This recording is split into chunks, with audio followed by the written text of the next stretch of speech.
సుదీర్ఘ మన్నిక NBC bearing సమర్పించు హెడ్లైన్స్. తెలంగాణలో రైతు రుణమాఫీ నిధులు విడుదలయ్యాయి. బటన్ నొక్కి నిధులను విడుదల చేశారు సీఎం రేవంత్ రెడ్డి. తొలి విడతలో 1,00,000 రూపాయల రుణాల మాఫీని ప్రారంభించారు ముఖ్యమంత్రి. పలువురు రైతులకి చెక్కులు అందజేశారు. నేరుగా రైతుల అకౌంట్లలో జమ చేస్తోంది ప్రభుత్వం. నెలాఖరులో 1,50,000 వరకు, ఆగస్టు 15లోగా 2 లక్షల వరకు రైతు రుణాలు మాఫీ చేయనుంది ప్రభుత్వం. రుణమాఫీతో రాష్ట్ర వ్యాప్తంగా రైతులు సంబరాలు చేసుకుంటున్నారు.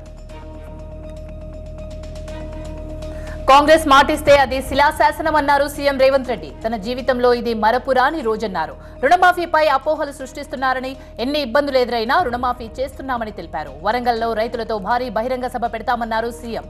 ఎల్లుండి ఢిల్లీ వెళ్లి రాహుల్ని కలిసి సభకు ఆహ్వానిస్తామన్నారు.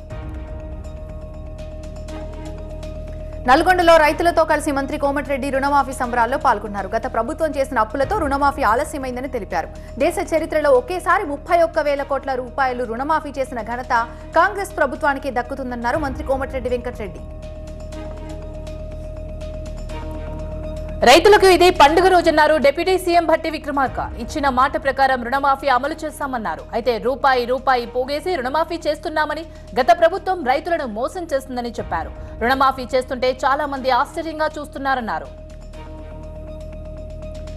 అంతకుముందు రుణమాఫీపై బ్యాంకర్స్ కి డిప్యూటీ సీఎం భట్టి విక్రమార్క పలు సూచనలు చేశారు. ప్రభుత్వం తరపున బ్యాంకర్లతో సమన్వయానికి 6 సభ్యులతో కమిటీ ఏర్పాటు చేస్తామన్నారు. ప్రతి బ్యాంకు నుంచి రైతు రుణాలకి సంబంధించి ఒక నోడల్ ఆఫీసర్ సమన్వయం చేయాలన్నారు. ఏకకాలంలో 31,000 కోట్ల రూపాయల రుణమాఫీ చేయడం చారిత్రక విషయమన్నారు భట్టి. ఏం సాధించారని సంబరాలు చేసుకుంటున్నారంటూ తెలంగాణ ప్రభుత్వంపై కేంద్ర మంత్రి బండి సంజయ్ ఫైర్ అయ్యారు. రబీ ఖరీఫ్ లో రైతు భరోసా ఎగ్గొట్టినందుక, రుణమాఫీలో కోత పెట్టి రైతుల్ని మోసం చేసినందుక అని ప్రశ్నించారు ఆయన. పంట నష్టపరిహారం ఇవ్వకుండా కాంగ్రెస్ గోస పెట్టిందన్నారు. స్థానిక సంస్థల ఎన్నికల్లో లబ్ధి కోసమే రుణమాఫీ డ్రామా ఆడుతున్నారని విమర్శించారు. రైతులకు కొత్త రుణాలు ఇవ్వాలని బండి సంజయ్ డిమాండ్ చేశారు.